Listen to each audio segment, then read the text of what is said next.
All right, so you guys ready to go? Ready to roll. Let it All rip. right, let's get started.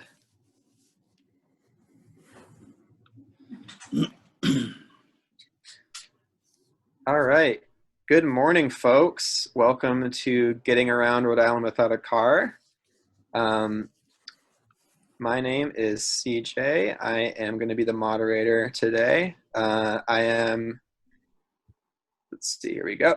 I am with Grow Smart Rhode Island, and we have a full set of excellent presenters here today, including my colleague John, also from Grow Smart. We have Liza Burkin from the Streets Coalition here in Providence.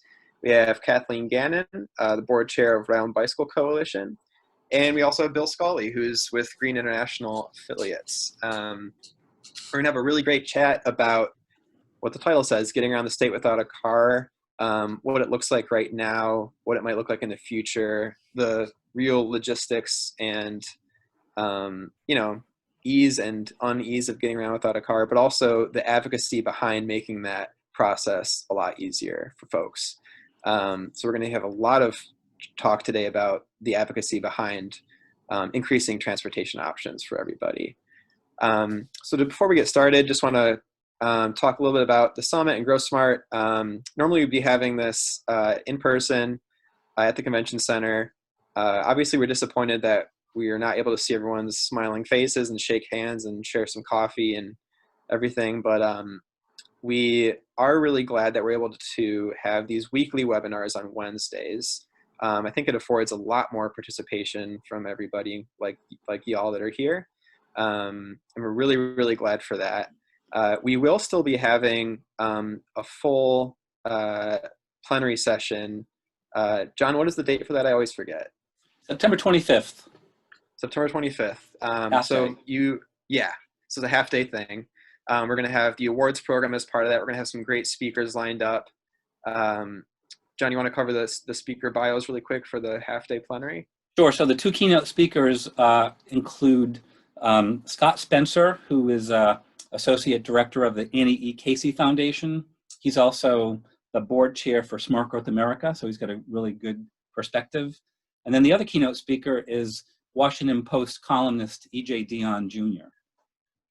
And both, I think, are going to be really spectacular talks. We have panel discussions happening after each of them, and we've got some local media veterans who are going to be moderating those discussions. So it's going to be a good half-day program. Yeah, absolutely. And we're going to have these weekly webinars leading up to that, all the way up to late September. So tune into those. We have a full list on our website, growsmartri.org. You'll see the summit page there, and you can find out a lot more about all the programming. All these webinars are free. They're included with the price of the ticket if you registered for the full summit. And otherwise, I think some of you here today, you can also choose to just register for each individual webinar and just pay kind of a small fee for those. So the choice is yours. Hopefully you'll join us for a few more. We have some great topics coming up. I also want to highlight our sponsors. We couldn't do this without them. So just gonna leave this up for a second so y'all can skim this. And I'll make note that Bill's company is on this list. So Bill, tip of the hat to you for that. And so we will be fielding questions today throughout the whole presentation. So feel free at any time to insert a question into the Q&A function here in Zoom, and we will have reserved time at the end to get to all of those. I'll kind of hand them over to our panelists. So whenever you have a question, feel free to enter it there. You can also look up more information about our speakers on our website. We have a full list of bios of all of our panelists. So if you want to know more about them, please head to our website and you'll find out how to do that. So with that, I am going to hand it off to John, who's going to kick us off today. Terrific. And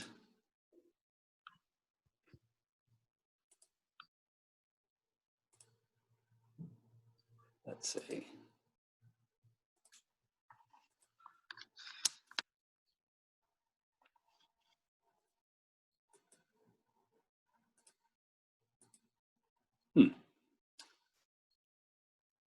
Just bear with me for one second, folks. Just trying to get the, maybe I should try a different screen. There we go. All right. Well, good morning, and I'm glad to be here. I'm always interested in talking about transit in Rhode Island. It's worth mentioning that Sarah Engel was going to be here. Something came up and she was unable to be here today, and which is a great opportunity for me, because when we talk about transit, we also bring sort of an advocate's perspective to the discussion. So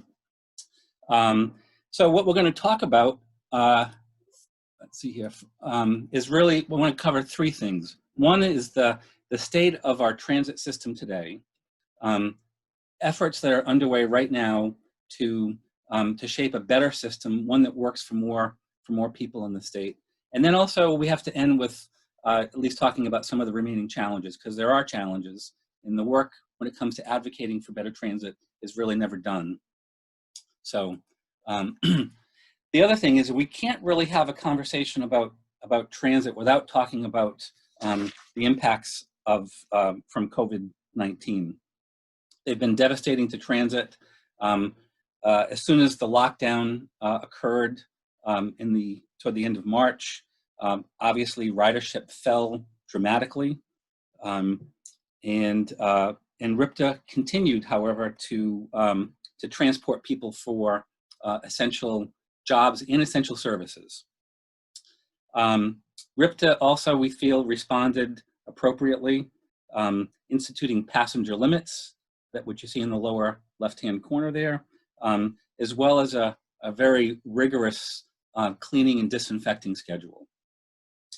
Then in March, Congress acted and passed the CARES Act, which provided immediate economic relief, financial relief to transit agencies across the country, including RIPTA, which got something on the order of $104 to $105 million to keep everything running, because obviously their revenue had taken a big plummet. So, you know, and a lot's been written about the future of cities past COVID, as well as transit. Clearly, people aren't clamoring to get into a confined vessel with a lot of other people. But from our perspective, and we're happy to share a lot of the materials that we've been reading, we've actually pulled them together into one place that I'm happy to share with folks if you're interested. But from our perspective, you know, based on precedent, we feel very much that cities are going to come back. Transit is going to come back. So while they're going through a very rough patch right now, now is also a really good time to be planning for the future. So in terms of our network today, let's just do a quick overview of what do we have that's deployed when it comes to transit to help people get around. RIPTA operates 53 fixed routes. They've also got seven flex zones that you see identified on the map in yellow that provide smaller bus shuttle service within those zones. There are 3 currently commuter rail stations: Providence, Warwick, and Wickford, with another station under construction in Pawtucket. There's a seasonal ferry that connects Providence with Newport, and now also Bristol. RIPTA also operates the paratransit service for people with disabilities. And then there's Amtrak that runs the intercity rail service, as well as private bus services. Hey, John? Yes. I'm not sure we're seeing what you're intending us to see. Oh, you're not seeing my screen? I'm not sure we're seeing, I don't see a map as of right now. Let me stop sharing and I'll reshare it. Okay. See if that helps. Thanks for pointing that out. Sure.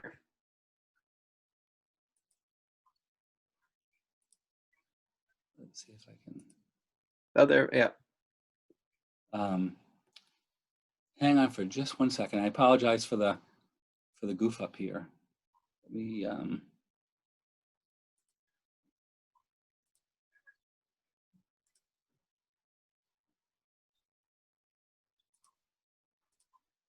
okay, let me just there we forward there. Okay.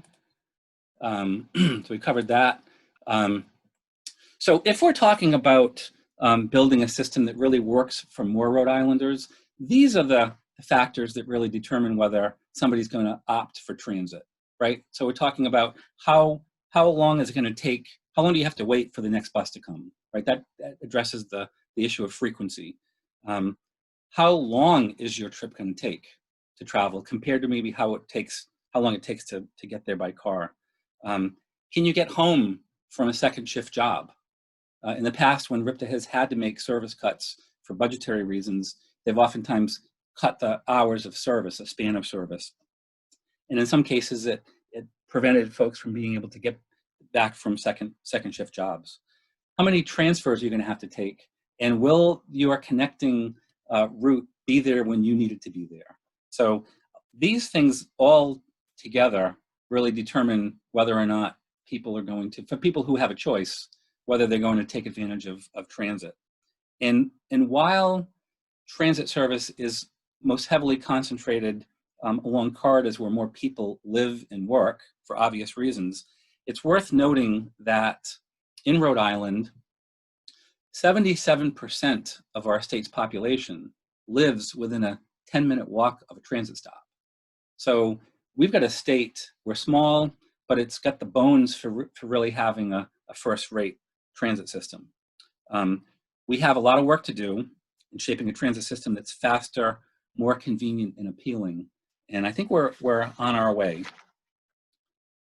So beginning in 2016, GrowSmart, along with other transit advocates and members of the business community, were instrumental in raising these issues with Governor Raimondo. And by May of 2018, the governor launched Rhode Island's first ever transit master plan, which is called Transit Forward RI 2040. And it worked to develop both a vision and a set of goals and strategies to improve the transit system. Really to achieve to try to integrate various modes from rail to bus to ferry into a fully integrated system. Over the following 18 months, RIPTA and their consulting team began to develop the plan after doing a lot of background research, but they got an enormous amount of public input, which is really critical. When you're developing a system like this, it's really got to reflect the wishes of the people who are intending to use it. And so they engage with riders, with non-riders, cities and towns, businesses, institutions, anybody who would be affected by the plan that would result. And the plan has largely been completed since last fall, but it hasn't yet been adopted, and that's a cause for concern among transit advocates, and something that we're beginning to talk with the governor's office about and others in RIPTA. So we still do have work to do. So just a quick review of the draft plan, some of the highlights. There's a lot that you can read online at transitforwardri.com, and I encourage you to go there. But I thought I'd just touch on some of the main highlights.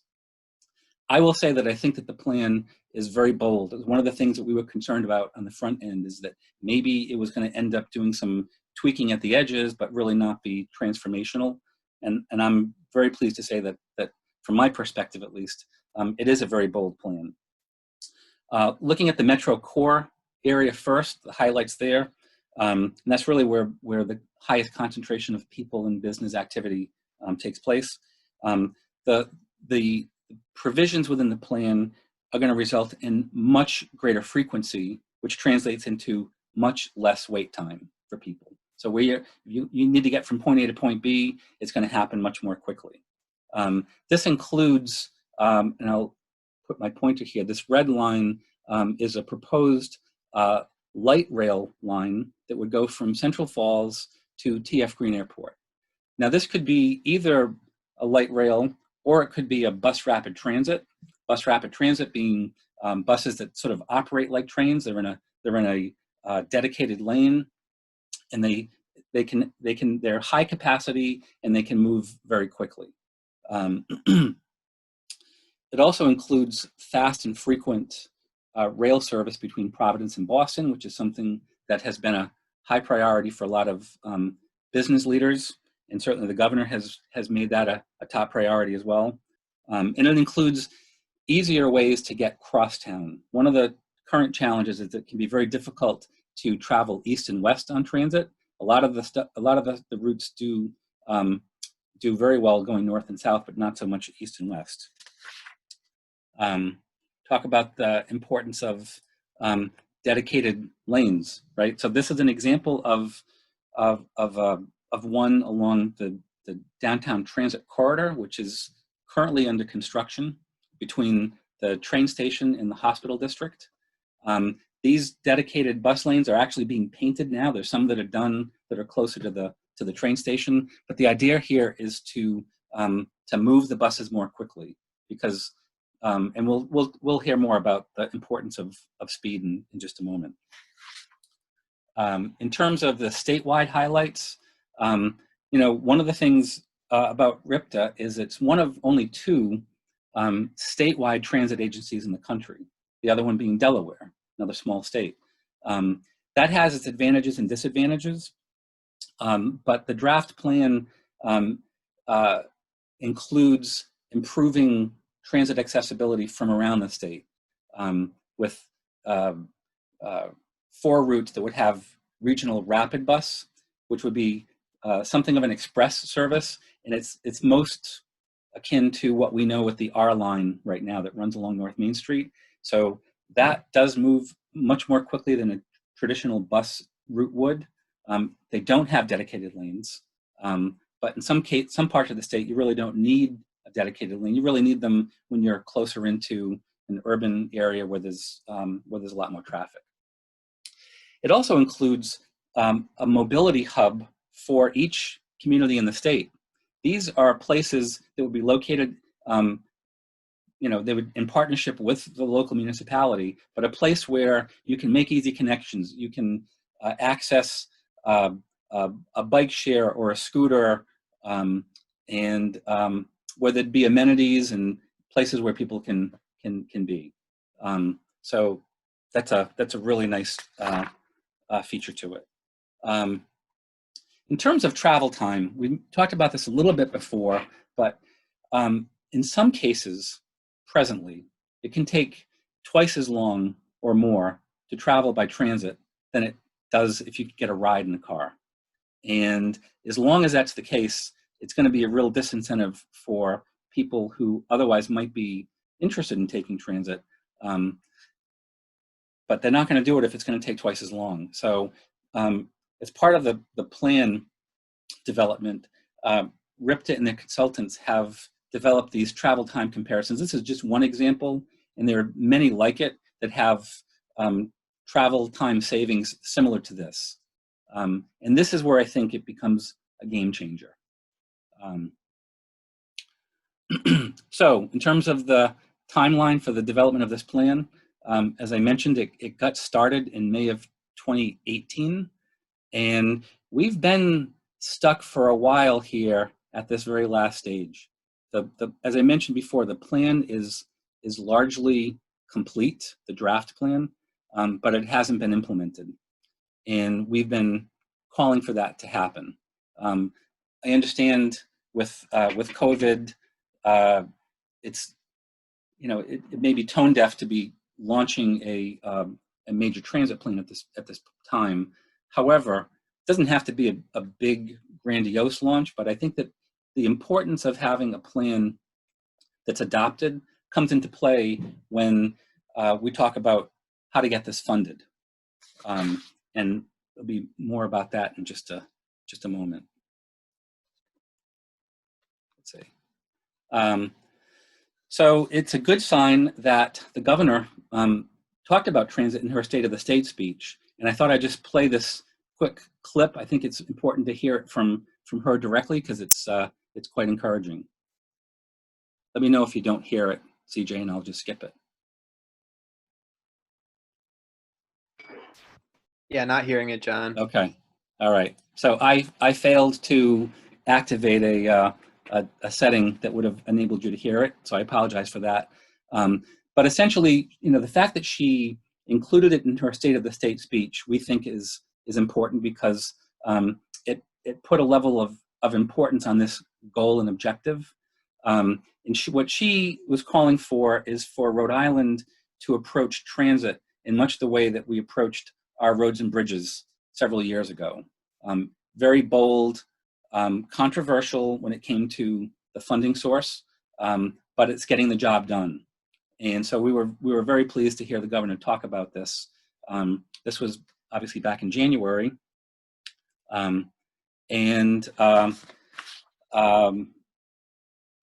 me see here, I get myself caught up.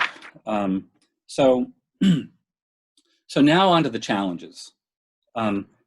First and foremost, we've got to get this plan adopted. There's been discussion at the federal level about an economic infrastructure stimulus program in the range of about $2 trillion. And the places that are going to most benefit from those resources being deployed are going to be those that actually are ready, that they've got a plan that's been well thought, that's been vetted with the community, and that has the support of the community. And we're right at the cusp of that. We're very close, but we haven't taken the step to formalize the adoption. So another issue that remains sort of an open challenge is the future of Kennedy Plaza. At this point, that remains unresolved, and that issue is whether to diversify the use of Kennedy Plaza to public gathering spaces in addition to it serving as a transit hub. And can the two coexist? There's a lot of discussion about an alternate hub location that we've looked at and I think is promising. I think that there is a solution to balance that, because I think that even transit riders want to see there be a safe, welcoming public space in downtown Providence.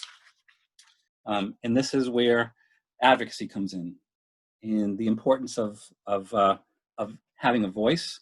I am also a member of the RI Transit Riders Group, which has been very active and has come out, and you can see the press event that we did at the time when it was proposed to completely close down the hub, and so we used our voice, and I think that we've helped to influence the discussion.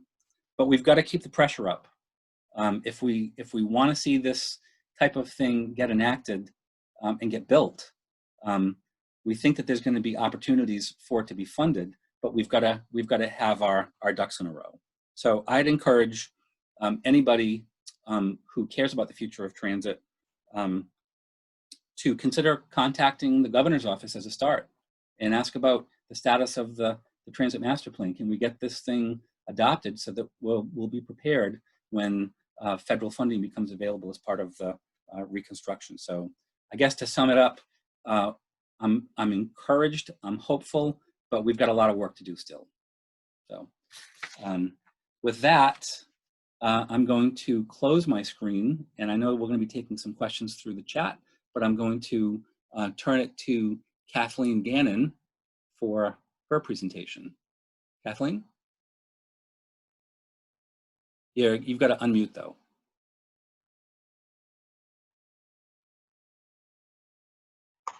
There we go. So let me just get myself together here.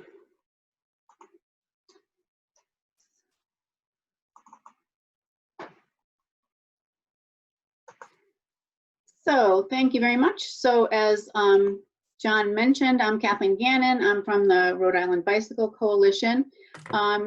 We're a group an advocacy organization that has a twofold mission to help improve kind of the physical infrastructure and policies and stuff that make biking possible, safe, comfortable for people, but also we have a mission to improve the social environment so that people kind of want to and are looking forward to getting out and riding. So my piece of this this webinar about getting around Rhode Island without a car is focused on cycling, and we're a small state that offers a lot of opportunities, and it seems like it would should be an easy kind of thing to get around, even though there are some geographical challenges with Rhode Island, with water in particular. But following John's discussion of RIPTA, I first just want to start with some of the assets that we have with regard to bicycling around Rhode Island. And one of them is RIPTA, in fact. I believe that RIPTA is one of the very only bus systems in the country that have bicycle racks on every single bus in the system. And that is a significant advantage for both transit riders and bicyclists, because it obviously extends the mode of transportation for both modes, extends the reach for both modes. So it can solve that kind of first mile, last mile problem. If you can make a combination trip, that's a really, really great asset.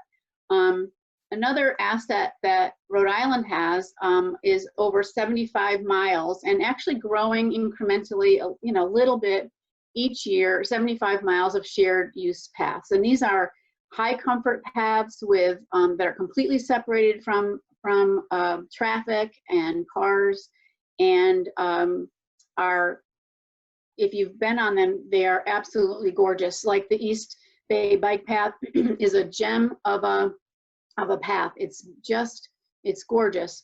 And we have, these are generally kind of rails to trails type conversions, many of them. And the East Bay Bike Path, I know, was completed about 30 years ago, and some of the others are kind of on that spectrum, that time frame. And so these are assets that we can utilize to get, they are wonderful for a couple of reasons. One is, well, just the recreational piece of it is they're very highly used because of they're gorgeous, but also they've become an increasingly important commuter routes for people because they string towns together, and so they're helpful in kind of a regional way, because they help people get from town to town for various reasons. They link people to arts happenings, to commercial areas.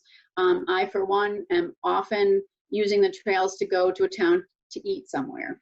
That's, I mean, for utility bikers, for commuters, for just straight up recreation, they're a really, really nice asset. In addition, we have about 46 lane miles of kind of on-road facilities, some separated like this sign indicates, some just kind of painted bike lanes, but there are some road facilities for bikes that are kind of not necessarily separate. They vary in terms of their actual design, but there are specific places for cyclists on roads. In addition to these kind of physical assets, there are some kind of policy and other assets that Rhode Island has with regard to biking, such as complete streets, which you're going to hear more about with the next speaker, but Central Falls has adopted a complete streets plan in the recent future. Providence has the Great Streets Initiative, which we're also going to hear a little bit more about, but there are city plans. So it's not just no one is talking about bicycling. People are talking about bicycling. There are some things in place. There's also a statewide bicycle mobility plan, which just like the transit plan that John was talking about, is largely complete in a kind of a final draft form and has been sort of waiting for official adoption like the transit plan. So, but it's there, it's the first one, and we're going to talk a little bit more about what it envisions for bicycling in a second. But that's something that we can build on. And then, of course, the green economy bonds. In 2016 and 2018, the state, through voters, approved green economy bond funds to be allocated to cycling and other things, but to also including cycling resources. And these were passed by large majorities of Rhode Island voters. So in 2018, the margin was was huge. It was over 70% statewide. In Providence, it was over 90%. So we have some funds set aside for these kinds of things, and even, I think, in some ways more important, that's a proxy for kind of public interest. The public wants these kinds of things to happen. So we're not starting from ground zero. We have some things to build on, but of course, it's not a perfect place for cycling. And so we're going to see in a second, but largely the Washington Secondary Trail, the Blackstone River Bikeway, the East Bay Bike Path, all these lovely, lovely facilities, they're generally not connected. And so if you can get to it, you can ride it and it's lovely, but you can't kind of go from one to the other.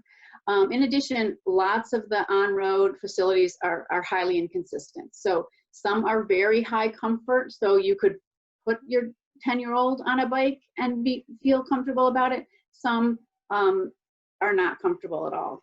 And so while they're there needs to be some improvements. Another huge problem that we have is that many households are not close to any kind of comfortable infrastructure at all. And so if you're, as pictured, the East Bay Bike Path is lovely, beautiful, high comfort, but how do you get there? And if you have to put your put your bike on a car to get to the high comfort trail, you're kind of undercutting some of what can be achieved by bicycling. So that's a challenge that needs to be addressed. And then I'm going to show you a map here, and what you'll see is many parts of the state are excluded.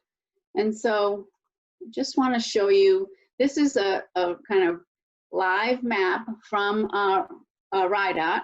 Don't worry too much about all these labels and things, but I think this helps point out some of the issues that we're facing. So this is the Blackstone River Bikeway. I highly recommend it. Beautiful, beautiful bikeway. This is the East Bay Bike Path. This is the Washington Secondary Trail. The red are just roads with signs. They're officially indicated as bike roads, and they have a sign on it to say that it's a bike road, but they really don't have any facilities whatsoever. Hey, Kathleen, I'm not sure we're seeing the map that you're talking about. Oh, really? Yeah. Okay. That might be that might be the same trouble that I had. You might want to just reload it. Yeah. Okay. You got it now? Nope. Will you try minimizing your PowerPoint and then like opening a new window? That might do the trick. Okay.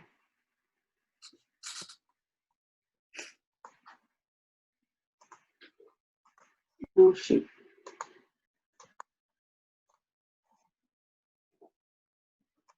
Okay. Do you see it now?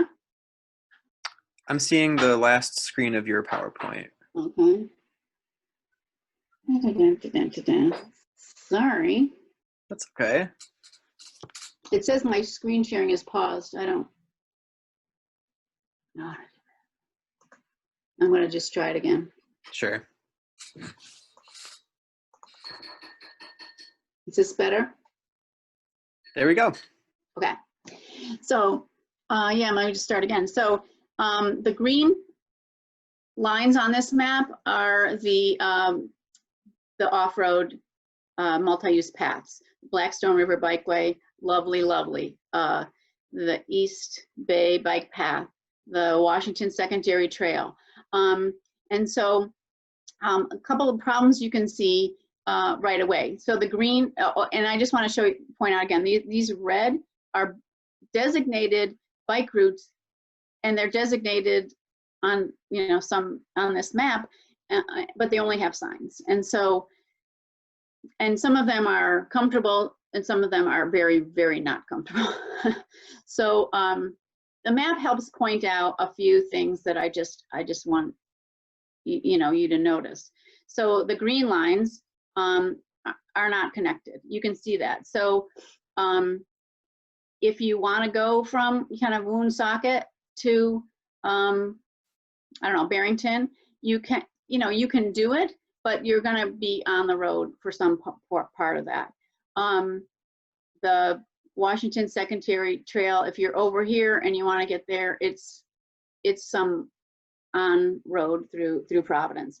So that's one piece of it that is important. Another thing that I just want to point out is there are huge pieces of the state that really have like nothing at all. And so they're empty. Gloucester, Foster, Scituate, very, very little. Smithfield, very, very little. And so people are completely left out here. So if you live in North Smithfield and you wanted to get, I don't know, to Scituate, you can kind of do it, but it's by a very, very long, difficult route. So the, I mean, these are some of the issues. Another issue that I would point out that some of the most kind of important sites in Rhode Island, the beaches and stuff, are not reachable by even signed routes particularly. So we're missing out on a lot of access that people should be able to have. We look here at the island, nothing. There's absolutely nothing there. So a lot of people are very far away from comfortable bicycling, and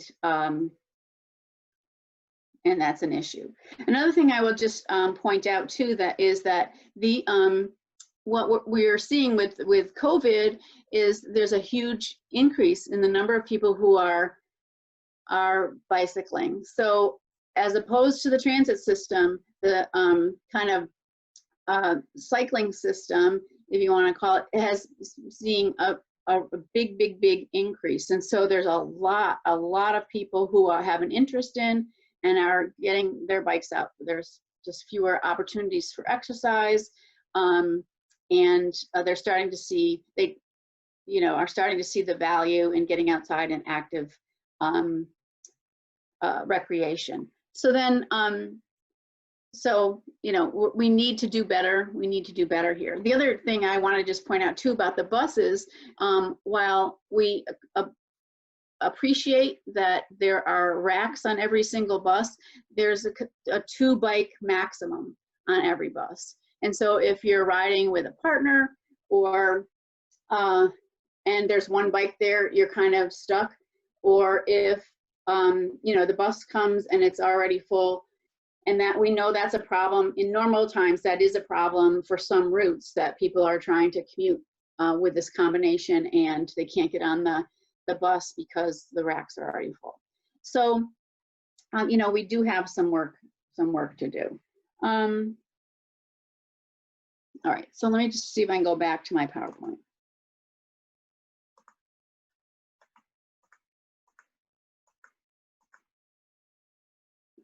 All right. So now you see this, CJ? No, I think you might just want to unshare and reshare. Okay.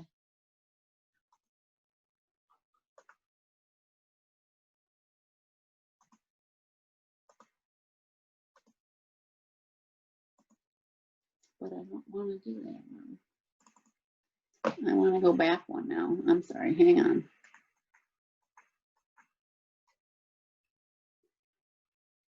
Okay, I see what's happening.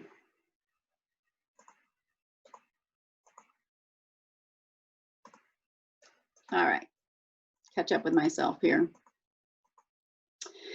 All right, so we have it now?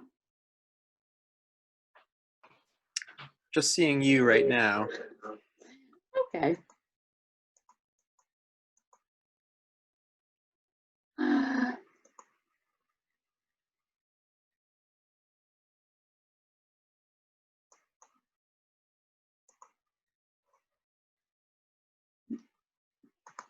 No?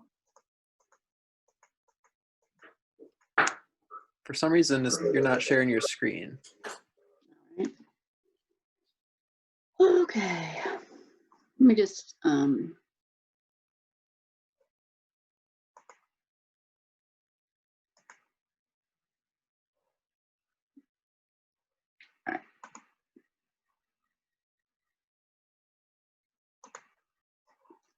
okay, I think I have it now. Yes? Yep. All right. All right, so, oh, shoot, sorry. Sorry, I have to go back.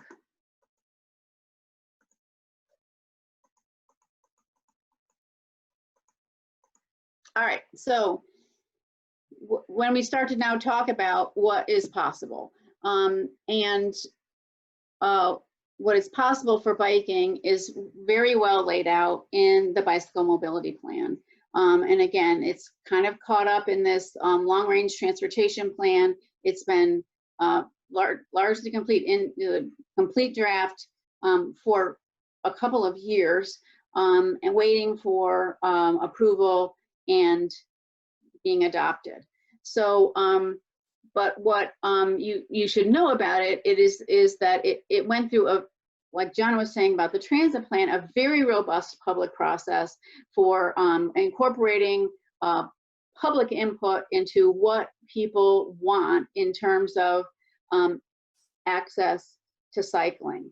And so the plan reflects a very a lot of public input and a lot of public interest in having access to safe and comfortable bicycling across the state. So this is a map of what could be if it were completely built out. And it does solve a number of the issues that we pointed out in the current RIDOT map. One is the green lines. Again, those are the constructed, mostly rails to trails, constructed off-road multi-use paths are connected. And that we know from lots and lots of data that networked trails and networked riding situations are much more attractive, much more well used, and important. It's important to make connections. So even way up here at this little left, that little tiny Burrowville bike trail, which I think is 1.2 miles, gets connected to the whole larger system that we have in the state with this plan.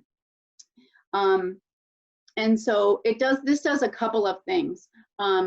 It creates kind of connections, like I said, between these paths. It brings infrastructure, so this whole empty part of the state and Aquidneck Island and the beach is a whole empty piece of the state is now connected to the rest of the state, and that's very, very important. The plan also envisions bicycling access to push out toward our neighbors, so to Connecticut and to Massachusetts, which then creates a whole regional system that we can kind of hook into, because Massachusetts and Connecticut are pushing toward us too. And if we can kind of all meet at the borders on some level, we can start to create an entire regional network, which again just creates lots and lots more opportunities for people. Again, this is a clear network, and so if you want to go from what are we saying, like Smithfield to Coventry, you can get there. It's not exactly a straight line, but it's a much better route than what we saw before. And so we have this kind of clear network that connects people. It also creates these kind of regional loops. This one even has a cute name, Circle Blackstone Route, but circle routes. So, some of these current multi-use paths are wonderful. I love the Blackstone River Greenway, but it's kind of like you go up it and then you come back. But now if you want to, incorporate that into a kind of a larger regional loop, you can do that. Some of them are, you could create a very big loop for yourself.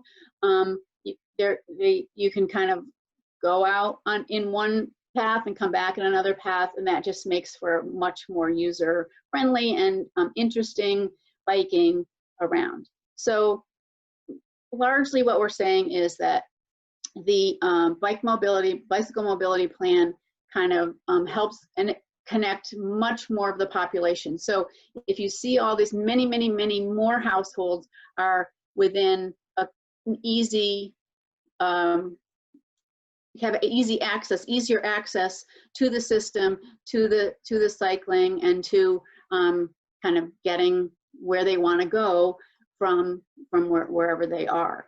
And so what we know is that users will people will tend to get on their bikes when they feel safe and they can get to a place that they want to be. So the networking and the kind of looping and the connection to the region are all very important pieces. So it just a much different possibility for us. Okay, and so then the role of advocacy comes into play. We have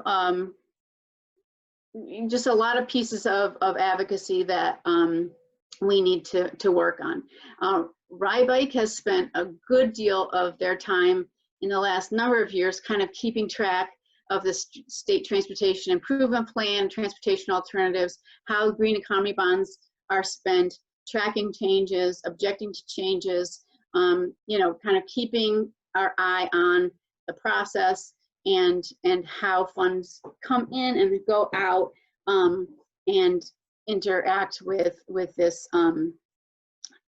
whole thing about, you know, getting more cycling, better cycling for people. There's a policy aspect to advocacy, and again, this is a piece that Rhode Island Bicycle Coalition does work hard on, making sure that the that policies will kind of support the work that needs to get done to complete the kind of, you know, dream vision that we have there in the bicycle mobility plan. Another piece is engagement, so things like events, messaging, smart cycling classes, bike valet when we're ever allowed to do that again. But importantly right now, data collection. We're working with a group of other advocates in Paths to Progress to collect data about bicycle use, the current bicycle use, to try to document the local version of the bike bump that's been seen across the world really with COVID, and making sure that that data gets into the thinking and into the hopper when we start to think about how we're going to allocate transportation funds and where that money is going to go and how best to make sure that facilities that are important to people who are using them right now and could use them in the future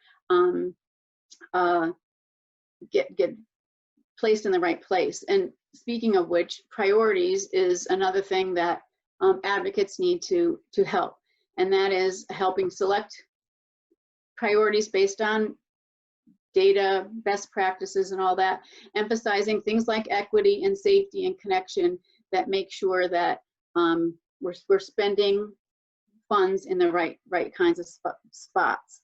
And then of course implementation of all of these various policies and actual physical infrastructure. So things like design, things like intersections being comfortable for people, signage and wayfinding, so that people kind of know exactly what to look for. So I really see the advocate as being a liaison between the public and officials, policymakers, and that kind of thing. And it's a kind of a matter like you're in between. So you're sometimes working to educate the public, and sometimes you're working to educate the policy members. And it's important for the advocate to kind of keep the public priorities in mind and represent the kind of public at large. And when I say that, I want to be clear that I don't mean just people who are currently cycling, because that's one population, but somehow we also have to represent those who would cycle if they felt comfortable cycling, or if they found it useful to be cycling. And more of those people are on the roads right now, so we're trying to make sure that we kind of give them a voice. And the reason that I say that they're there is because of the voting about the green economy bonds. That is one thing that makes me kind of understand quite well that there is a big group of people who think bicycling is important and think it's worth spending some money on, and it's a priority for them. And so even if right this moment they don't bicycle very much, they think that this is important. And so that's a constituency that is quiet. You know, they're busy, they're raising their children, they're going to work, they're busy, and they're not necessarily very loud about it, but they believe it. And so we feel a lot of pressure to give voice to that group. So as a practical matter, as an advocate myself, being an advocate for me often means going to meetings. There's just a million meetings. And so so we're, you know, you try to present in various meetings and in various contexts, being a stakeholder for this or a voice for that in lots and lots of places and in lots of ways. So and you know, it's not an easy time to be an advocate because there are a lot of competing issues and very important things going on in the world. But I do feel that it's important to continue because this is a long range investment that we're making in the population and in the state, and not just bicycling per se, but in climate change, in social equity, in health benefits, and the cutting across of many aspects of society that really we can have an impact on. So that's pretty much. The other last thing I would just say is that there's a lot of work to do, and it's not we're not going to get to that beautiful bike mobility plan map tomorrow, but you can take heart in knowing that there are a lot of people working on it. And so I'm with the Rhode Island Bicycle Coalition, but we work together with most of these groups in a larger group called Paths to Progress, and that specifically with regard to the paths. But various advocates across the state are doing all kinds of different work. And so some emphasize one piece of advocacy over another, but all together, working very hard to kind of make the dream come true and bring, access to safe infrastructure to people all over Rhode Island. So that's basically what I have. And so what I would like to do is to introduce Bill Scully, who's going to talk to us a little bit more about Complete Streets.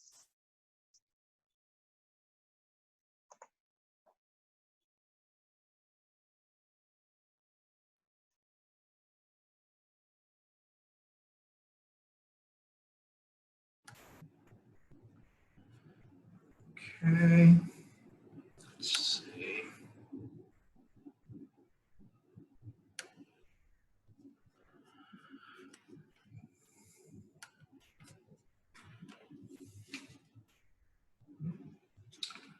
Okay, CJ, is everything looks like it. Okay. Yep, looks great. Oh, all right. Thank you, Kathleen, and good morning to everyone. And a little bit of taking off from some of the last few things Kathleen said. The title of the panel, Getting Around Rhode Island Without a Car. Well, obviously, in the last few months, I think a number of ways we've seen the needs and the ability to actually do so become more apparent. Whether you're walking or biking to get around, clearly, people stuck at home, they do tend to get out, they need to get out, and you start to maybe even notice the conditions or the lack of conditions to do that. we've been more attentive to that, certainly over the last 20 plus years of looking at the needs and emphasizing getting around in other modes, whether it's safety or, and again, walking. And really the complete streets principles and idea, it's sort of a culmination of a lot of things that have happened over the years: traffic calming, neighborhood traffic control, safe routes to school, rails to trails, and sort of starts to pull it all together. Today I'm going to briefly touch on the Massachusetts Complete Streets program and the elements and some of the steps communities have taken up there. And I think and hope that those listening can see relevance and some applicability to various Rhode Island cities and towns. And I know a couple of them have moved towards setting up policy or starting actions, but it may be a little less formal or not adhered to as part of a regular, consistent program.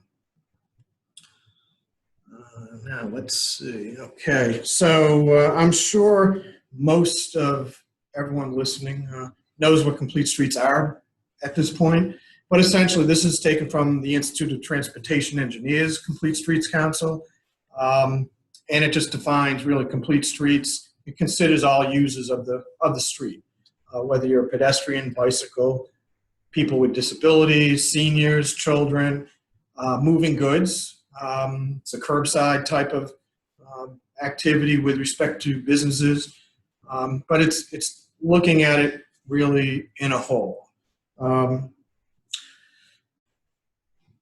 on a community-wide basis, I think it sort of boils also down to it's about improving connectivity and then ultimately providing options for travel in a safe, convenient, and comfortable way. Kathleen talked about connectivity from a regional, statewide bike trail thing, and also mentioned being comfortable. So, that is all part of, in my view, developing a community-wide, complete streets type of plan and setup. And I think another thing to keep in mind as you go through developing complete streets, and whether it's on just a corridor or in a community-wide basis, it doesn't have to be all or nothing, and it also doesn't have to happen all at once. I think Kathleen touched upon that as well, of having 75 miles of off-road, multi-use shared trails, and every year picking up a few more miles here, a few more miles there. Same thing with the complete street. You start taking some action, and it just builds. Next couple slides really just go through some things of complete streets matter in terms of why we feel they're important. Some of them I've already touched on, certainly providing a safe movement for all users, improve connectivity and choices.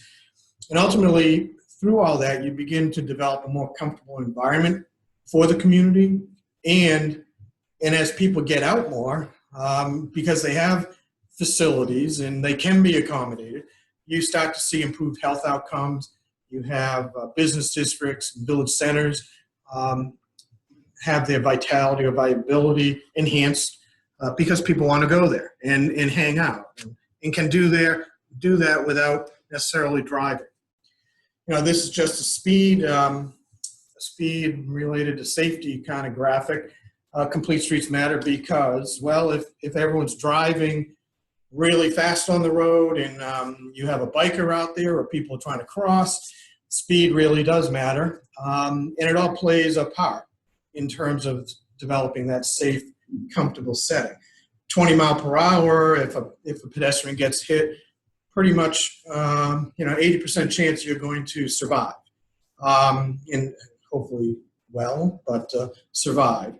40 miles an hour, it flips. And it's probably an 80% chance that turns into a fatal. And we have seen, which is interesting because especially over the last 5 or so years, pedestrian demand, people are walking more, people are biking more, and we have seen fatalities related to those increasing around the country. All the while vehicle-related crashes have started to decrease. This one I found kind of interesting. I think it's 2018 data. 20% of pedestrian crashes in the New England states involve seniors over 70 years old, and also more than 75% of the fatalities occur under dark conditions. So that also relates to, how you develop a complete streets plan, and I'll touch on some actions later on. So the Massachusetts Complete Streets Program, it's administered by Mass Department of Transportation. It actually sort of started, besides all the advocacies and interest groups, probably dating as far back as 1990, although I can probably remember that. In 2014, the governor at that time signed a healthy transportation policy, which required state agencies to start, in Mass DOT specifically, to start considering those kinds of things in their decisions for their projects as well as permitting private projects. And legislation was also enacted around that same time, maybe 2015, that developed a Complete Streets program. And it instructed DOT along with the Department of Health there are some other agencies and planning groups to develop this program to implement. And it was ready for starting in 2016. It's a grant program, and certainly the funding incentivizes municipalities to participate. There's some requirements in the program, but in the end, the program attempts to encourage and develop better transportation opportunities for everyone around the state. The program is 3 tiers, and tier 1 is a municipality has to adopt a complete streets policy. Tier 2 is you develop your plan, and tier 3 you're able to apply for funds to begin to implement some of that plan. You can only apply for the implementation money if you've adopted a policy and you have a plan that's been submitted and accepted by Mass DOT. The grant program gives planning money to develop that plan, and the plans usually, I'd say for the most part, consultants work with the communities, and in some cases the regional planning agencies have been doing some of the planning for the municipalities. We've worked, I'm probably working with about 20 communities around the state, and some of them have already developed a policy. In some cases, we've had to develop the policy with them or help them. But you can see a community, you start to develop a plan. There are some funds there then to start to implement. And when I'm saying like, you don't have to do it all at once. Well, you're not going to do these plans all at once, but little by little, you start to create a community-wide system. So to date, 242 communities have registered with Mass DOT with the program. And DOT through UMass provide training to either could be the town engineer, could be the town planner, but they required and wanted local staff to take planning. It could be anyone in the town in terms of on staff. But they want people knowledgeable of what the principles are. There's 351 communities in Massachusetts, so nearly 2/3 or a little over 2/3 have registered, and more than 200 have adopted Complete Streets policy. And 148 awards since 2016 have been issued to the cities and towns to implement. They do about 2 rounds a year, and I would say, I think the number is a little over 40 million now in total money that they've handed out. They usually hand out about 20 to 24 awards per round. And another thing to mention too is Mass DOT, while it's their program, they administer it, they really have, while there's some basic things they want to see in the plan, like number of projects, it has to cover 5 years of projects in theory, they've really been hands off. So the local town, local city has, they're the ones who set the projects, set the priorities, and as long as they sort of follow a process that I'll touch on. But it also does start with a policy. And policies, it's important, and a lot of people say, why do we have to do it? In fact, while it's changing now, a lot of the communities down on the Cape have said, we've been doing this for years. What do we need a policy for? But most of the rest of the state hadn't done that. And a policy starts to change the practice. It gets the thought process of going in terms of what you're thinking about as you're doing a project. If it's inset, into everyone's mind in the community and in the staff departments, well, even then when you are doing a maintenance project on your roadway, you might think of, geez, I can strike this road different. I can tighten the lanes up and give a little more room for the bikes. So it just sort of, gets people thinking a bit. And it shows the community has a commitment and becomes consistent. And like I said, that mindset is formed. And another nice thing with the policies that we've developed, they apply to both public and private projects.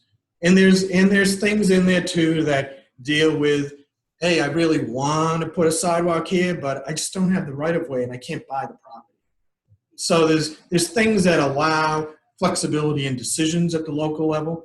But a nice thing with the public and private projects, if you have a policy, it enables, as the planning staffs start to modify things, the planning board and zoning board then have the ability to look at a private application and say, how can you contribute or comply with our complete streets plan?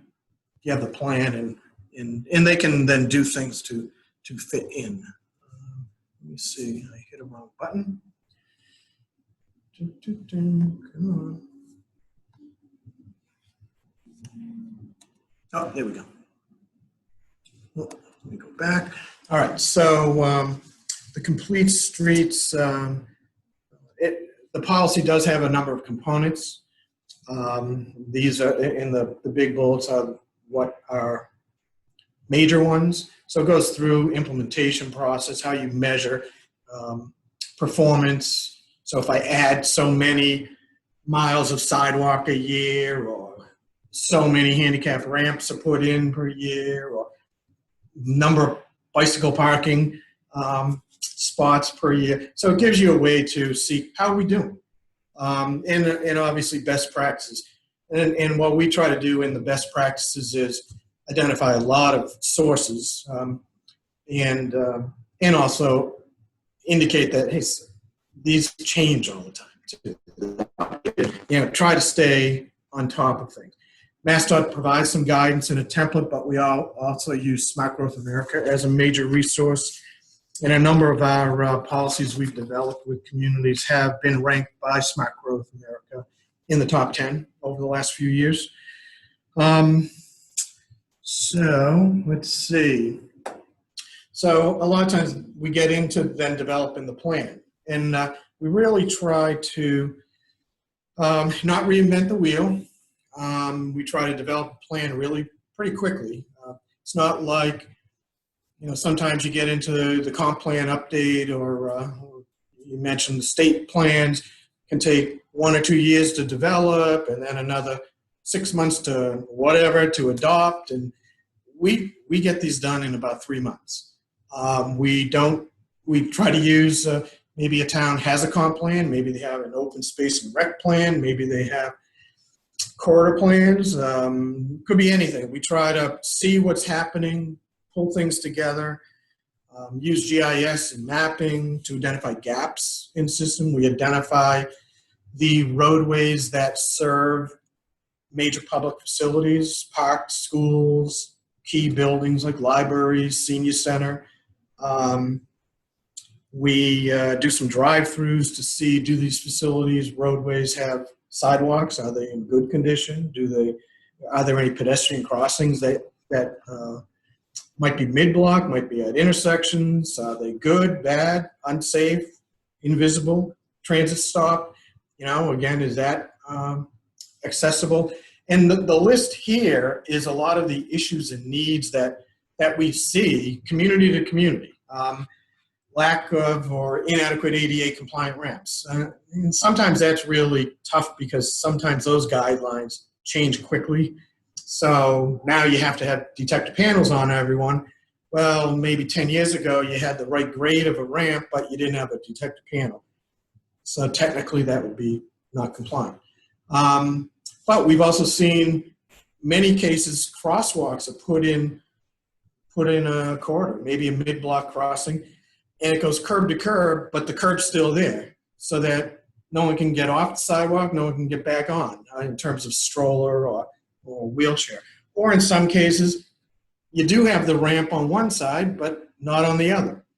And then obviously we see no connections or poor connections between key uses, narrow sidewalks, signals are either outdated for pedestrians or they don't have bike detection. So if you do have on-road biking, most traffic signals now being put in place will have bike detection in there. The traffic speeds, as we mentioned earlier, lack of bicycle parking at key destinations. And sometimes you have a transit route along a corridor, but you couldn't even guess where the bus stop was. So sometimes it's just that the sign might have gotten knocked down, or the sign's there, but again, it's in a spot that you can't get to, or the connection from the neighborhood to the stop isn't great. So we look at all those things as we start to develop a plan. We also do a lot of outreach. So whether it's a town or city's website for information, or we use maybe the local newspaper to get information out. We've done online tools like wiki mapping, and that allows residents or who's ever interested to chime in and point out a spot that they think is an issue, and at least it points us into a direction that either confirms our work or it adds to it. These are a list of a lot of different potential actions that MassDOT has identified as eligible for funding. And the other thing I need to mention too is in Massachusetts, this program is strictly for locally owned roads.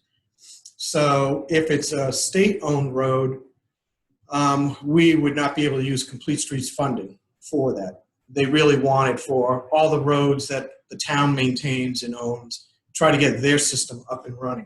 On the state roads, if a project is put in place, it's going to end up getting, sorry about that. It's going to have sidewalks. It's going to have at least wide enough shoulders for bike accommodation.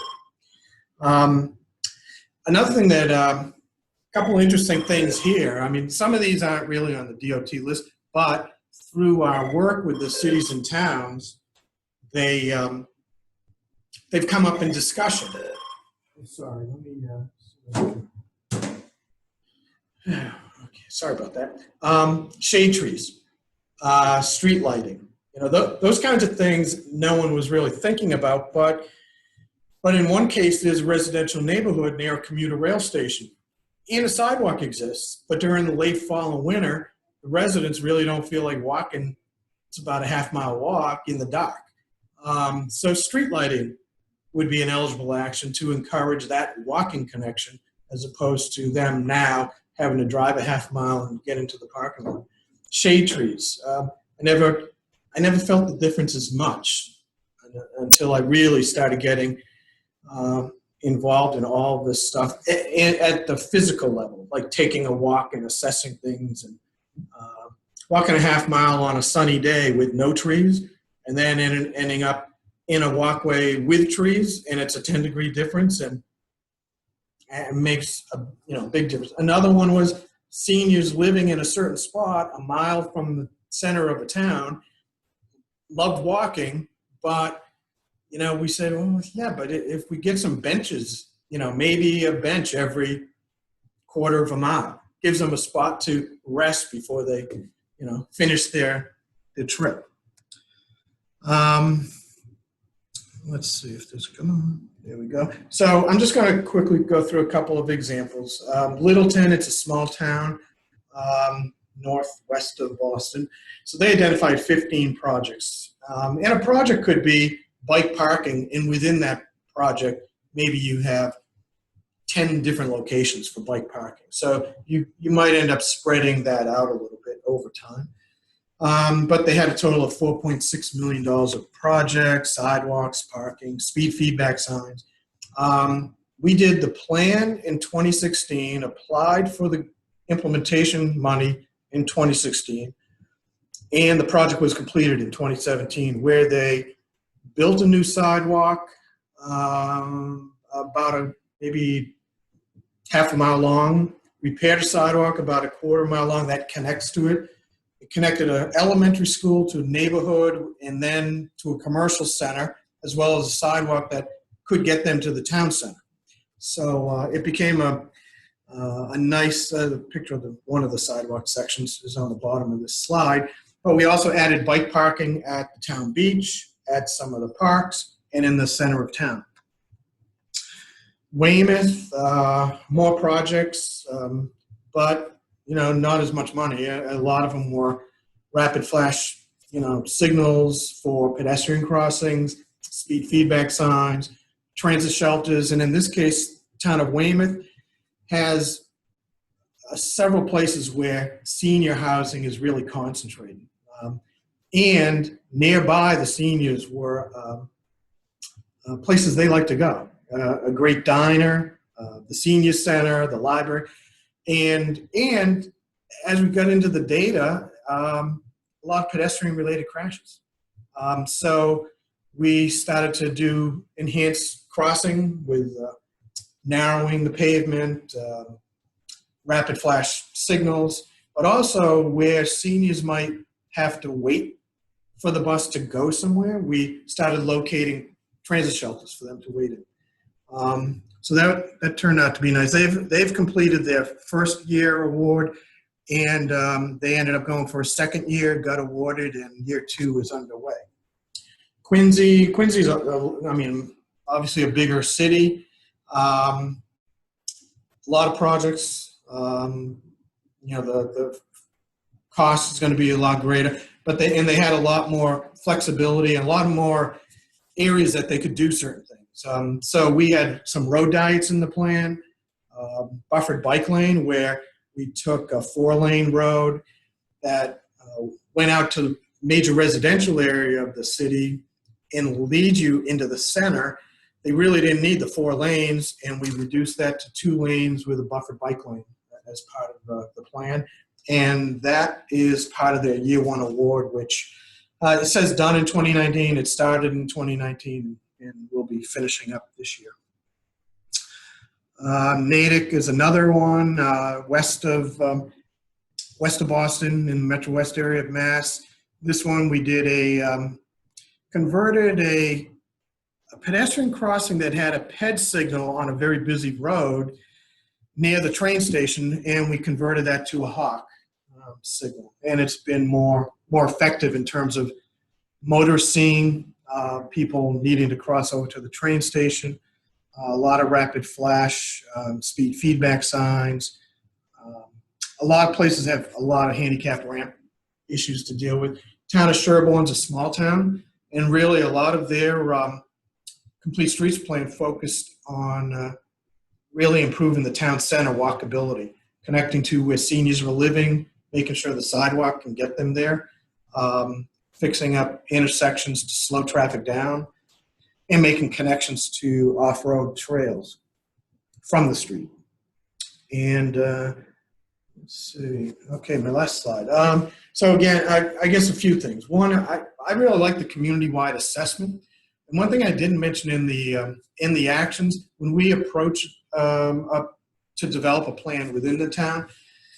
In addition to all looking at the problems and the deficiencies and what people are raising through the online tool, we also sort of take a step back and go, okay, can we develop and identify what I call a priority bike network?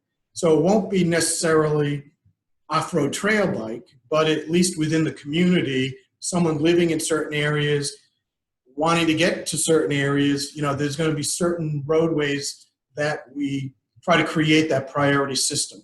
Like Kathleen was saying, wayfinding signs, maybe striping, maybe speed feedback signs, slow traffic down.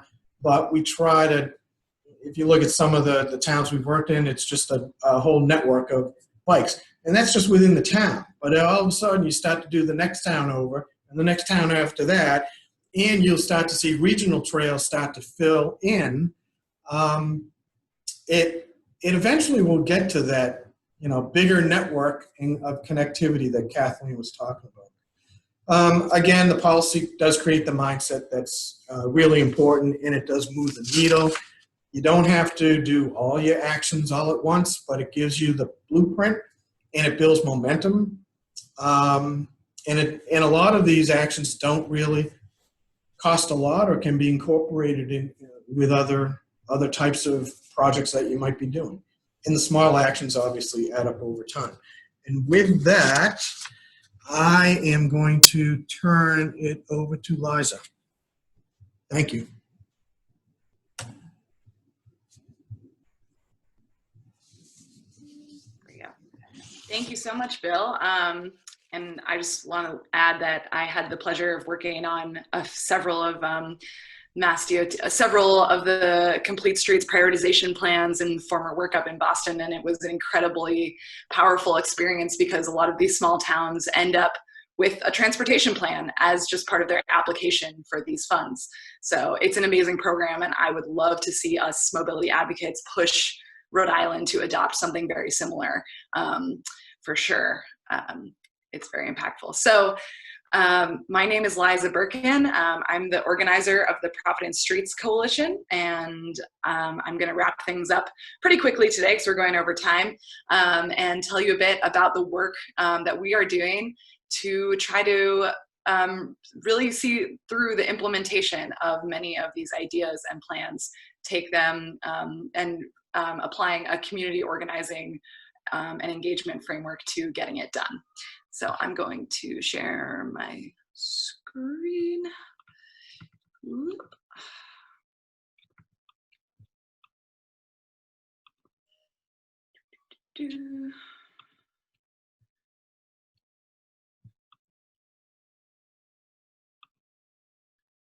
All right. Can you all see my slide deck? CJ? Looks good. Yeah, okay, great, thank you. Okay, so the Providence Streets Coalition, we're very new on the scene, launched last December, and I'll talk a little bit about why. Streets are obviously made up of so many different users, people biking, walking, transit, skating, scooting. In Providence, we have a lot of marching, a lot of musicians, people dancing in the streets, obviously people driving. And while we had a lot of different mobility advocacy groups like the Rhode Island Bicycle Coalition and Grow Smart Rhode Island, who are amazing, and the Rhode Island Transit Riders, we noticed that they were operating on a statewide platform rather than focusing in on the city of Providence. And so we wanted to unite street users in Providence specifically to see how much change we can make by focusing on our city, the capital city. At the same time, we recognize that streets are about a lot more than just mobility, than just getting around. Streets are a public good. We all pay taxes, so we all are the owners of them. They connect to so many different things: climate change, arts, culture, tourism, food access. And right now in this current moment, we're seeing how streets are connected to racial and environmental justice like they always have, starting with the Montgomery bus boycotts in the 50s and up until now. And we have seen, that safety and the Safe Streets movement really means a lot to different people depending on their identity. Where someone can go for a run who has white skin, on a residential street, you're not always going to end up feeling safe. So safety goes so much farther beyond infrastructure and beyond safety from cars. So that's something that we are thinking a lot about, and welcome your thoughts and advice for ways that we can be more accountable to communities of color in this time. I'm going to start by saying that. So we modeled the Providence Streets Coalition after sister organizations in many different cities that are really seeing a lot of change happening when they build out a broader movement. Like I said, just away from not only, including bicyclists and people who want to walk more and people who want to take the bus more, but also these larger, getting into a larger movement building with housing organizations and with climate change and with racial justice organizations. So here are some of our partners. You can see they're pretty diverse in scope of what they do, and some of our supporters. And it's an extremely easy to become a supporter if you are related to a local business or organization. It's almost like signing a petition saying, yes, we support safer streets and more transportation choices. So if you would like to do that, please go to our website and pvdstreets.org, and you can become a supporter very easily. So like I said, kind of the point of our organization is to take these government plans and see them through off the paper and into the streets. So the plans that we are supporting are the ones that our other panelists have been talking about: the Transit Master Plan, the statewide bike mobility plan, as well as the Providence Great Streets Plan, and the Providence's Climate Justice Plan. These are all of these wonderful documents that are either in progress or have just been finished in the last year, and now it's time to organize to get them done so they don't just sit on a shelf. So how are we going to do that? A lot of this takes more public support than anything else, because change is extremely hard to make. The car dominant system has benefited a lot of people, and it's a very destructive and difficult system to change. So what we really need more than anything else is political will and public support. And so the ways that our strategy for doing that is to broaden this movement, to deepen the movement, to provide political cover for politicians who are actually in favor of doing these things and just need the cover from their own constituents to do them, and to get extremely loud in order to make this change. So I'll take you through a couple ways in which we are doing that. So broadening the movement, I talked about, just forming a wider coalition about streets and mobility in general.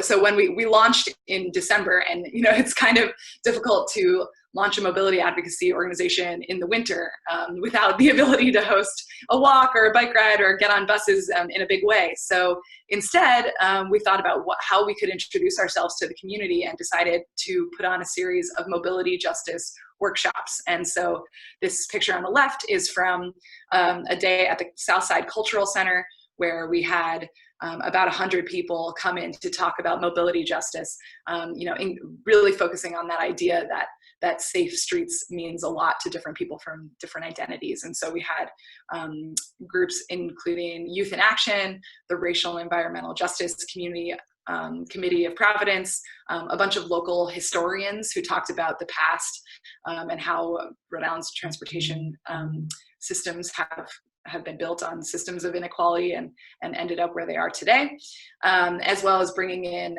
Gil Peñalosa, who used to be the director of Parks and Recreation in Bogota, Colombia, and is now kind of a luminary in this space, talking about how to build cities for all. Another thing that we're doing to broaden the movement is that we were doing pre-COVID is door-to-door canvassing. One of our biggest goals is to funnel more people into the City of Providence's public engagement process. You know, the city holds for each of their upcoming Great Streets projects, they hold a public meeting, and they hold, you know, now they're online, but we think that, you know, they don't really, the city doesn't always have the bandwidth to really tell people about these public meetings. And so you end up with the usual suspects. The public meeting is a very imperfect tool of public engagement, which we completely acknowledge. But this past winter, we wanted to bolster the city's efforts to include more people in the process. And so went door to door, having one-on-one conversations with businesses and residents along the corridors that are slated to have changes. And we partnered with Clean Water Action for that program. And we are very excited to figure out, and we're in the process of figuring out how direct one-on-one conversations are going to happen now in this COVID-19 reality.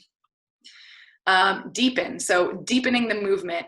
One thing so I should mention that we are fiscally supported by the organization People for Bikes, which is a national advocacy organization based in Colorado that has chosen to deepen the work of mobility advocates and cities in 5 different cities, which is Providence is part of this cohort, including Denver, Austin, Pittsburgh, and New Orleans. And so part of that is part of that investment is deepening of the work of our community partners and small businesses, organizations, faith communities all over the city through mini grants. So we just a couple of weeks ago released the first round of these. There will be more coming up, and we, you know, have adapted them to kind of our new COVID reality, in which we are seeing a demand for more public space, because people need to be farther spaced out from one another when they're on the sidewalk, when they're waiting in line to get meals, when they're certainly when they're riding the bus or waiting for the bus.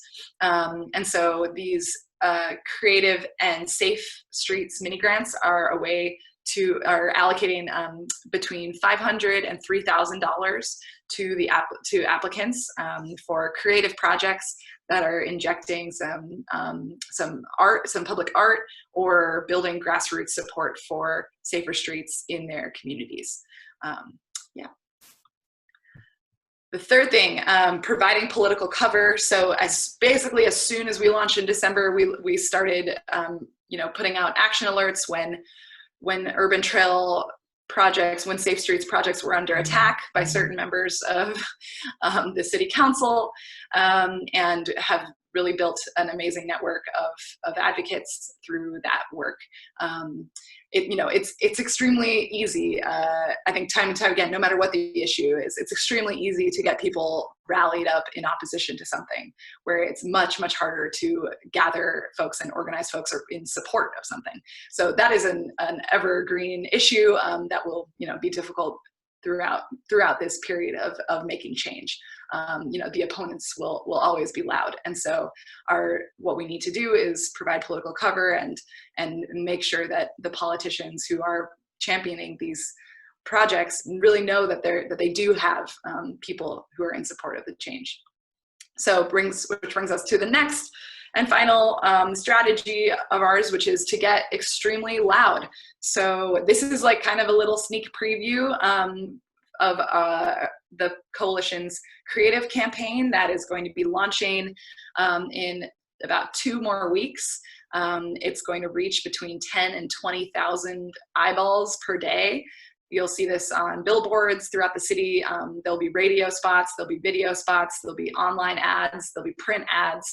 And really it's trying to make the case that the city's 75-mile urban trail network, which is coming along with ADA improvements, sidewalk improvements, busing improvements, this really comprehensive work that the city wants to do to rebuild streets from the ground up, is going to provide more safety and less confusion on our streets. So it's really trying to speak to drivers, to people who aren't getting around by bike or on foot, and to talk about why when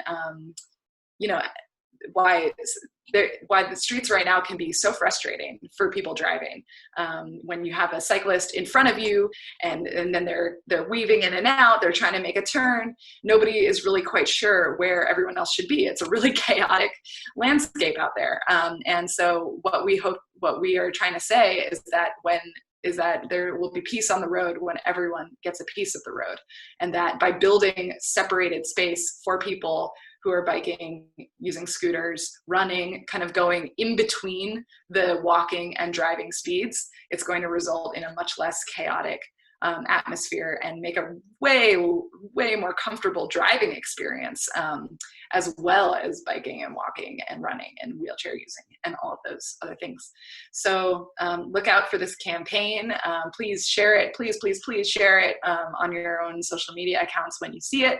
And go to pvdstreets.org to learn more about what we're doing. A lot of these projects, the urban trail projects, are hyper local. So it's so important that you be in touch. If you are supportive of these changes, we need you to be in direct contact with your Providence City Council person. And so when you go to sign up, and that's why it asks for your name, your email, and your city council ward that you're in. The Providence City Council wards can kind of be run like their own individual little kingdoms in our city. And unfortunately, this urban trail network isn't going to work unless it's complete.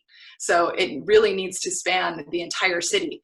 And so that's why direct one-on-one communication between supporters of these changes and their city councilors are so important, as well as sending, the high fives and thank yous and support to the mayor's office, who are really championing these changes.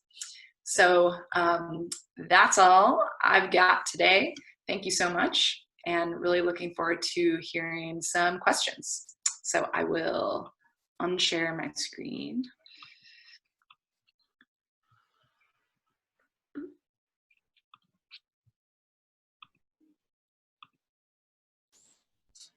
All right, awesome.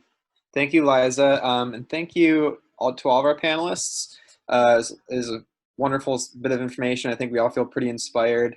And thank you to the attendees that are sticking with us. I know we're running a bit over time, but very happy to take some questions. We do have one so far from the audience that I wasn't able to answer in like the little text option that I thought I'd throw out. And John, this might be mostly something that you can speak to. It's a very good question. It's a very real situation for bus riders.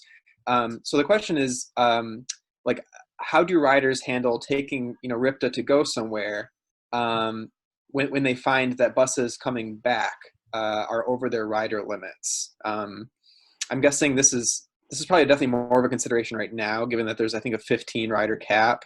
But even when buses are full in normal times, that can be a bit of a problem. I'd love to hear what you have to say about that, John, and the rest of the panel.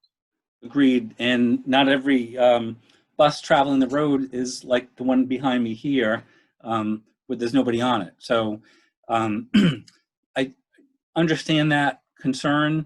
I think, though, that during this period, first and foremost has to be public health and safety. And if that creates inconvenience, or if somebody's going to have to wait for the next bus, I think that's just a necessary thing, because there's only so much space on a bus. And the guidelines that have come out are ones that have been, at the recommendation of our public health officials in the state. And it's not ideal. But I do know that RIPTA has been running their full schedule. They've not cut back on the frequency in order to be able to run with as few people on the bus as possible. That's not a great answer, but it's the reality. Great, thank you, John. I have a really quick question, I think, for Kathleen, which is, what is bike valet? Yeah, bike valet is a service for parking bicycles at big events, or say at the farmer's market. Rhode Island Bicycle Coalition has a bike valet program. I think Bike Newport has a bike valet program where you can leave your bike And in our case, it's an attended area where we watch your bike, say, while you're at the farmer's market. Right now, it was, or the fireworks, or at the Pops concert in the park. Right now, it's pretty much suspended because of the situation we're in. We have no upcoming events that will include bike valet, but we're hoping to be able to bring it back, next summer when things maybe are a little bit back to normal. But it's a very nice program because it allows people to ride their bikes and just be able to kind of leave it and not worry about it, and do what they want to do and come back and pick it up. Yeah. Thank you, Kathleen. Mhm. This is a very good question. How does what the city of Providence is doing to their streets, so the Great Streets Initiative, how does that fit with the state master bike plan? I mean, I can try to take this one. I see it as, a huge, an expansion of the state master bike, of the bike mobility plan. It's, unfortunately, many of our cities and towns don't have planning staff. And that's a huge barrier to implementing the recommendations of the bike mobility plan. The city of Providence, as our biggest city, has an amazing planning staff that is able to take these issues on. And so that's why we've ended up with, you can see it behind me, this really robust urban trail network plan and the Great Streets Initiative. So I would love to see, it's, as we're all dealing with municipal budgets, it's a really hard thing, but it's hard for a city and town to really think about the future and about transportation, education, all of these things without dedicated planning staff. Can I answer also? The bicycle mobility plan, as I discussed, one of the key things is connection between the trails and networking, and Providence sits at the center of many, at the end or near the end of many of the trails that we already have, and it's a huge population center also. So it's a big focus of you need to bring bicyclists into and through Providence in order to get from one trail to another in many cases. So they're complementary. They're definitely going to work together, and the goals of the bicycle mobility plan and the goals of the Great Streets Initiative, I think, mesh very, very nicely. And we're going to, when all these things are implemented, it will work very well for everybody. Yeah, and I'd love to highlight some of the projects that are within the Great Streets master plan, which are direct extensions of the statewide bike plan. So one of them is the Woonasquatucket River Greenway extension, which takes an existing 7-mile trail and extends it. So many of the statewide bike trails end abruptly just before downtown Providence, making them more of a recreational corridor, which is great, but really kind of preventing the use for everyday transportation to get into downtown. So as part of the Great Streets plan, the Woonasquatucket River Greenway is going to be extended all the way to the mall, which is amazing. So that will go from the mall, up to Johnston, and then another one that RIDOT is working on right now is the extension of the Washington Secondary Path, which right now runs 18 miles across the state, but stops 1 mile short of downtown. I was there last night. I wrote it from my house to the beginning of the path is the most dangerous part. And so that prevents the full use of this path. So there's that one, and then there is the City Walk project, which has been in the works for about 4 or 5 years now, and that is an incredible opportunity to connect the Roger Williams Park pathway system up Broad Street, up Broad Street, down into the Jewelry District, where some segments are already complete, across the new pedestrian bridge, and then down South Water Street to connect to the East Bay Bike Path. So when that project is complete, we'll have this amazing connection between the south side and Fox Point and the East Bay Bike Path. So really extending the use of our existing system. Yeah, right now they all kind of stop short right before where they would make the most impact. Yeah, thank you, Liza, and thank you, Kathleen. Very timely question here, which I think Liza can maybe speak to best, which is, have there been attempts to have bike support around the protests and rallies? Great question. Yeah, I myself, just as an individual, well, and so I also help organize the Providence Bike Jam monthly ride, which is, you know, on hiatus now due to the pandemic. But the organizing team for that ride has been looking at what's been going on in Seattle, especially with organized cyclists there putting their bodies and their bikes on the front lines. It's a tactic called mirroring, where, you know, the police form a line, and then people with bikes are forming a line that mirrors them, you know, using their bikes as a shield, especially to protect Black and brown youth who are often behind. So yeah, we're watching that. We're seeing what can be done. If there's a place for cyclists, you know, if you've been to a protest in the past couple of weeks, you've seen that how many people are riding their bikes there. It's an incredible amount of bikes in one place. So yes, we are thinking about that. Yes, we're trying to follow the leadership of the Black Lives Matter movement here in Providence and in Rhode Island to see if they find that to be helpful. Another thing is, you know, last Friday there was a car full of supplies for the protest organizers that got stuck because of the police barricades. They couldn't bring in the supplies they needed, which was water and gauze and snacks. And a group of cyclists ended up ferrying those supplies from this car that was like half a mile away from the State House up to the protest itself. So yes, there's certainly a role for bikes to play in these social movements.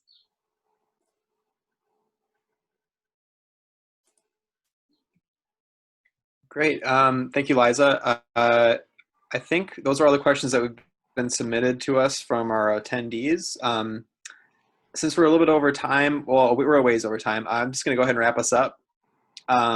If anyone else has any questions for our panelists here, you can just maybe email me and I can see about forwarding them or answering them myself. Just want to say thank you to all of our panelists for being part of this great discussion. Really exciting stuff, a lot of stuff in the works, a lot of advocacy to be done to make it all happen. Thank you to our attendees. This will be, this recording of this webinar will be made available, so look for that as well in the near future. Thanks again to our sponsors, and hopefully some of y'all will be able to join us for some of our future Wednesday webinars as well. So go on our website and take a look at those. But yeah, for the sake of time, I'm just going to go ahead and say goodbye. Thank you again to everybody, and have a great rest of your day. Thank you. You too. Thank you.